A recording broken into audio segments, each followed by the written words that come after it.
नमस्कार। अगर आप सद्गुरुदेव डॉक्टर नारायण दत्त श्रीमाली जी के शिष्य हैं या फिर उनकी दी हुई शिक्षाओं से और ज्ञान प्राप्त करना चाहते हैं तो हमारी चैनल को जरूर सब्सक्राइब कीजिए और नए वीडियोस की जानकारी के लिए बेल आइकन दबाएं।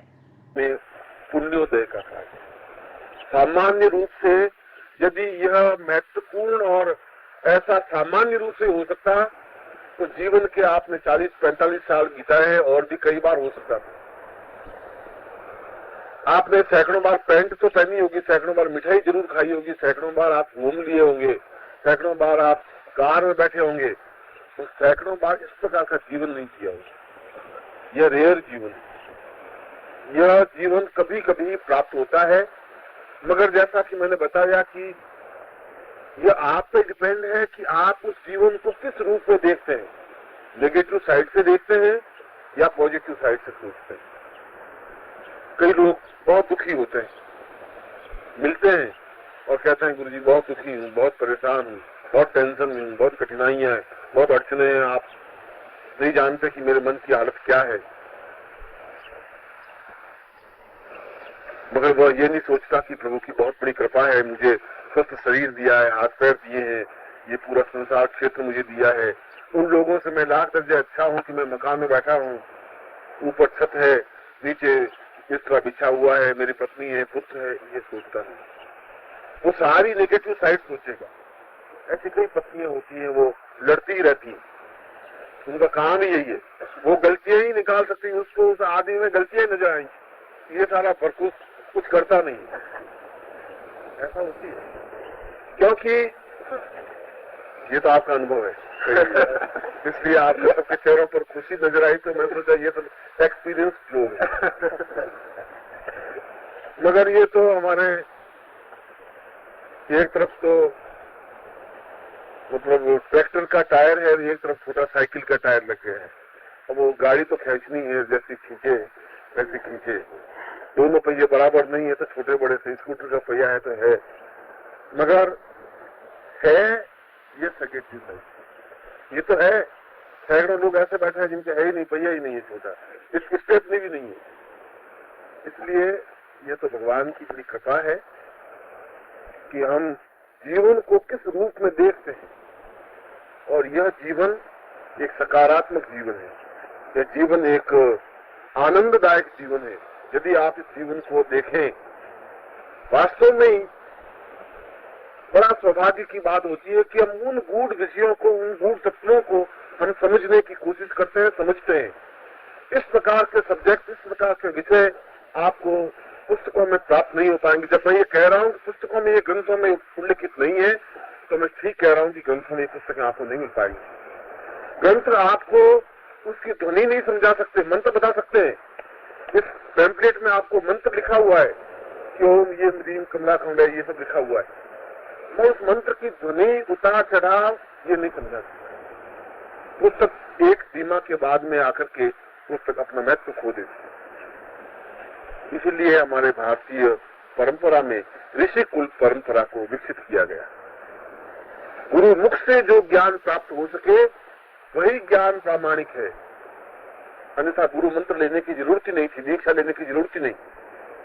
दीक्षा में गुरु अपने मुंह से उस मंत्र को देता है, उस ध्वनि के साथ ही नहीं, अपनी तपस्या के उस अंश के साथ। वह तपस्या का अंश जब शरीर में प्रवाहित होता है तब उसका जीवन अपने आप में दिव्य बन जाता है। इस चीज को, और ये चीज ज्ञान किसी प्रकार से पैमाने से नापी नहीं जा सकती। यदि कोई 5वीं क्लास व्यक्ति है और कोई MA पास व्यक्ति है, उन दोनों में कोई वेट में फर्क नहीं पड़ सकता। ये 8 क्लास ज्यादा पढ़ा हुआ इसलिए वेट ज्यादा बढ़ गया, ऐसा नहीं होता। ज्ञान में वजन नहीं हो सकता, ज्ञान में तो गहराई आती है। जितना ही ज्ञान होगा आदमी उतना धीर गंभीर होगा, उतना ही चिंतन युक्त होगा, उतना ही आदमी में डेप्थ आएगी, समझने की क्षमता आएगी, सहन करने की शक्ति आएगी। और कल मैं आपको प्राण प्रतिष्ठा प्रयोग समझाया और आज प्रातः आपने उसको किया होगा। आपने देखा होगा कि वैज्ञानिक ये कह रहे हैं कि व्यक्ति 60 साल की अवस्था में, 80 साल की अवस्था में इसलिए नहीं मरता कि उसका शरीर क्षरण हो जाता है, इसलिए मर रहा है कि उसको सांस लेना नहीं आता। ये वैज्ञानिक कह रहे हैं, डॉक्टर ये कह रहे हैं। डॉक्टर स्लेव हैं वर्ल्ड के माने हुए श्वास रोग के या श्वास से संबंधित वर्ल्ड फेम। उन्होंने एक निबंध लिखा है, अभी अभी प्रकाशित हुआ है, करीब 2-3 महीने पहले, और उस निबंध में उन्होंने लिखा है कि व्यक्ति मर रहा है बीमारियों से नहीं, व्यक्ति मर रहा है कि उसको सांस लेने की कला नहीं आई, सांस लेना नहीं आता। ये अजीब बात है कि हम रात दिन सांस लेते हैं, 24 घंटे सांस लेते हैं। वो डॉक्टर स्लेव कह रहे हैं कि इनको सांस लेना नहीं आता इसलिए मर रहे हैं। और हकीकत में सांस लेने की क्रिया जब जेमिनी फिल्म वाले नहीं, जेमिनी ऋषि महर्षि ने कहा कि श्वास कंठस्थल, कंठ से लगा करके नाभि स्थल तक जो क्रिया ली जाए उसको श्वास कहते हैं। श्वास लेने की क्रिया समझाइए, हमारे शास्त्रों ने भी समझाइए कि श्वास को कंठ से नाभि तक लिया जाए और कंठ से नाभि तक लेने में वो सारा हृदय प्रदेश अपने आप में पूर्ण प्राण वायु से भरा हुआ रहेगा। हम जो सांस ले रहे हैं वह सांस केवल गले तक ले सकते हैं। इसके आगे हम जो नाक से सांस लेते हैं यहाँ तक लेते हैं, यहाँ से वापस निकाल देते हैं, बहुत उथली सांस लेते हैं, बहुत हल्की सांस लेते हैं। इसका प्रमाण ये है कि आप किसी छोटे से बच्चे को, जो 4 महीने का बच्चा है, 6 महीने का बच्चा है, वो लेटा हुआ सांस ले रहा है, आप देखिए जब वो सांस लेता है तो पूरी उसकी नाभि पूरी धड़कती है। सांस लेता है उसके साथ साथ नाभि पूरी धड़कती है, उसकी ऊंची नीची नाभि होती रहती है, कंप्लीट सर्कल रहती है। और व्यक्ति जब सांस लेता है तो किसी प्रकार के नाभि पर स्पंदन नहीं होता। इसका मतलब ये हुआ कि वह श्वास नाभि तक पहुंचता नहीं है और व्यक्ति उस बालक की नाभि तक श्वास पहुंचता है, इसलिए वो वृद्धि को प्राप्त होता रहता है, ज्यादा पुष्ट होता है, ज्यादा स्वस्थ होता है, ज्यादा निर्भर बनता है, वह श्वास सही लेता है। प्रभु ने श्वास लेने की क्रिया प्रारंभ में सही समझाई है। 2 दिन का बच्चा बिल्कुल पूरी प्रामाणिक सांस लेगा, 4 महीने का बच्चा भी प्रामाणिक सांस लेगा। ज्यों ज्यों उसको समझ आती जाएगी त्यों त्यों सांस लेने की कला भूलता जाएगा। जो उच्च कोटि के महात्मा है, आप कभी उनको लेटे हुए देखिए, उनकी सांस लेंगे तो पूरा उनका हृदय प्रदेश, पूरा नाभि प्रदेश कंप्लीट सर्कलमय रहेगा, नृत्य करता हुआ दिखाई देगा आपको। और कभी आप अपने आप को नींद में लेते हुए, सोते हुए देखिए, यहाँ से घर घर की आवाज तो आ सकती है आपके, ज्यादा जोर खाए तो, आगे कुछ नहीं है। और इसलिए सही कह रहे हैं कि हम सांस लेने की कला भूल गए हैं, इसलिए मर रहे हैं।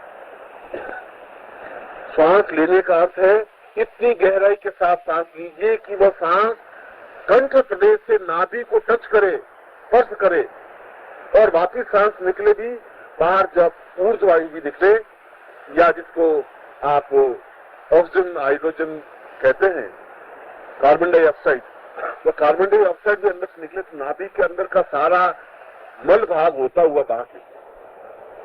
इसको पूर्ण श्वास कहते हैं। उस पूर्ण श्वास की छोटी सी झलक आपने आज सुबह देखी होगी। इसको सांस लेने की क्रिया कहते हैं। मैंने आपको कुछ समझाया नहीं है, कुछ अद्भुत चीज नहीं समझाई है, केवल सांस लेने का तरीका समझाया है। उस रात को वापस जवाब दिया है कि हमारे शिष्य को सांस लेने की क्रिया आ सकती है, आ भी है। और आप इसको 2 दिन या 3 दिन या 5 दिन घर जाकर के प्रैक्टिस करें और केवल 2 बात माइंड में रखें कि ये सांस लेने के बाद आपका दिन कितना आनंददायक बीतता है, आप उसको अनुभव कर सकते हैं। एक तरोताजगी महसूस होगी, पूरी स्फूर्ति शरीर में रहेगी, ऐसा लगेगा कि पूरे शरीर में कहीं न कहीं कुछ ऊर्जा चेता, कुछ ऐसा लावा की तरह पूरे शरीर में बह रहा है, ऐसा महसूस होगा। एक जिंदगी कुछ मस्ती सी महसूस होगी। अन्यथा तो अब आपका जीवन बस, या मेरा जीवन इस प्रकार का, मैं आपका जब नाम ले रहा हूं तो आपके साथ मेरा शामिल जुड़ा हुआ है। ये काम करना है कि तो कर दिया, अब हमारा क्या है, तो गए चुपते हो गए। हमें मृत्यु का थिंकिंग बढ़ गया है, जीवन का थिंकिंग नहीं रहा। आज व्यक्ति को पूछे, अगर 50 साल के व्यक्ति को पूछे भैया ये तुम्हें अब उर्दू सीखनी है, तो मैंने कहा आप भी पंडित जी अब उर्दू अब हमारे तो लकड़े मसान गए, अब क्या सीख रहे हैं। और अगर यूपी में साइड पूछेंगे तो अब हम तो बस नदी के पेड़ है, अब किस समय ढह जाए कुछ पता नहीं पंडित जी, बस हो गया। अब बाकी बच्चों को सीखने, क्योंकि उनका सारा थिंकिंग अब उस नदी के पेड़ की तरह है। बस अब कभी बाढ़ बुरी से आएगी तो बह जाएंगे, बस हम तो चले गए। उत्साह नहीं रहा है, जीवन के प्रति उमंग नहीं रही है, और इसलिए नहीं रही है कि उनके अंदर का प्रदेश फिरकन युक्त नहीं है, अंदर सांस लेने की क्रिया नहीं है। और सांस लेने की जिनको क्रिया आती है, 80 साल के व्यक्ति भी वृद्ध नहीं होते, 100 साल के व्यक्ति भी वृद्ध नहीं होते, उनमें उतनी ताजगी उतनी मस्ती बनी रहती। यह जो सुबह आपने जो सांस लेने की क्रिया की, यह एक प्रारंभिक क्रिया है, यह एक आवश्यक क्रिया है। मगर कल मैंने आपको इस क्रिया को देखा है, और उस क्रिया के आधार पर मैंने आपको बिल्कुल सही बताया था कि आप जो कुछ पत्रिका कर रहे हैं वो अधूरी और अप्रामाणिक है, स्पष्ट नहीं है। बहुत तेजी से मैंने लेने की बात कही थी, और तेजी से आप इसलिए लेते नहीं है क्योंकि आप संकोची व्यक्ति हैं, अपने आप से संकोच करते हैं, आस पड़ोस से संकोच करते हैं। सांस लेने में संकोच करने की जरूरत नहीं है, उसमें सभ्यता प्रदर्शित करने की जरूरत नहीं है। घर पर आप इसको नित्य अभ्यास में रखिए, क्योंकि यह प्राण चेतना है। जीवन में अपने आप को स्वस्थ, तरोताजा और साधक में जीवन बिताने का पहला और महत्वपूर्ण नुस्खा है उस जैमिनी के मत के अनुसार भी, कि जो कंठ से तल तक सांस ले सकता है वो मृत्यु को प्राप्त हो ही नहीं सकता। यदि रोज गहरी सांस लेता है, ये रोज सुबह उठ करके 6 बजे 5 बजे उठ करके अगर 15-20 बार भी छत पर जाकर के भस्त्रिका कर ले, आप खुद अपना वेट महीने पर बाद देख लीजिए, आपका वेट बढ़ जाएगा, फालतू की चर्बी घट जाएगी, एक बिल्कुल बैलेंस शरीर बन जाएगा। और सबसे बड़ी बात, यदि शरीर में कहीं कुछ विकार है, चर्बी है, पेट बढ़ा हुआ है या शरीर में स्थूलता बढ़ गई है, स्वतः कम होने लग जाएगी, क्योंकि ऑक्सीजन चर्बी को तोड़ता है। मगर होनी चाहिए ऑक्सीजन और जानी चाहिए नाभि तक, दो बातें इसमें जरूरी है। इसलिए प्रातः काल स्वच्छ वायु होगी और आपको और देखेंगे नहीं, पत्नी सो रही होगी, बच्चे बेचारे लेटे रहे होंगे, उसमें आप कुछ भी करेंगे तो कोई आपको तकलीफ नहीं होगी। इसलिए सुबह आप 6 बजे मैं अब महत्वपूर्ण विषय पर आ रहा हूँ। आपको सांस लेने की क्रिया समझाई है, आप इसको करें जरूर। ये केवल यहाँ साधना में जीवन में करके छोड़ने की बात नहीं है, क्योंकि आपको खुद को उस मंत्र को और मंत्र के स्वरूप को और जीवन की चेतना को समझ में आ जाएगी। मैं अब काली मंत्र के बारे में आपको स्पष्ट व्याख्या करने के लिए बैठा हूँ।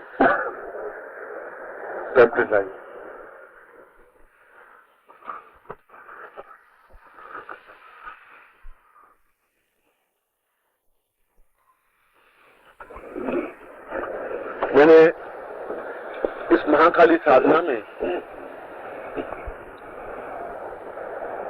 आपको महाकाली के स्वरूप विन्यास के बारे में और ध्यान के बारे में, साथ ही साथ मैंने उस महत्वपूर्ण विषय की ओर कि किस प्रकार से हम किसी देवता को अपने शरीर में समाहित कर सकते हैं, ये जरूरी है। रामचंद्र परमहंस का उदाहरण बिल्कुल सामने रखना चाहिए कि जब तक हम इष्टमय नहीं हो जाएंगे तब तक साधना में सिद्धि नहीं मिल पाएगी। इष्टमय होना जरूरी है, और इष्टमय अगर सीधे साधे शब्दों से हो सके, भावनाओं से हो सके, अनुष्टि के साथ हो सके, प्रेम के साथ हो सके तो अच्छी बात है। नहीं हो सके तो इस चेतना मंत्र के द्वारा और आत्म प्राण प्रतिष्ठा के द्वारा भी वह इष्ट अपने शरीर में समाहित होगा ही। इसलिए नित्य साधना करते समय इस इष्ट को समाहित करने की क्रिया अवश्य करनी चाहिए इस पत्रिका के साथ ही साथ। एक बात और, कभी कभी आप, और ये मैं बहुत बिल्कुल प्रामाणिक बात बता रहा हूँ, यहाँ कोई भी बात इस पवित्र स्थान पर बैठ करके असत्य भाषण कभी नहीं करूंगा। अपने शिष्यों को साथ कभी छल नहीं करूंगा, जो भी बात है दो टूक कहूंगा, क्योंकि आप शिष्य हैं और मेरे परिवार के व्यक्ति हैं। मैं आपको नमस्कार। अगर आप सद्गुरुदेव डॉक्टर नारायण दत्त श्रीमाली जी के शिष्य हैं या फिर उनकी दी हुई शिक्षाओं से और ज्ञान प्राप्त करना चाहते हैं तो हमारी चैनल को जरूर सब्सक्राइब कीजिए और नए वीडियोस की जानकारी के लिए बेल आइकन दबाएं।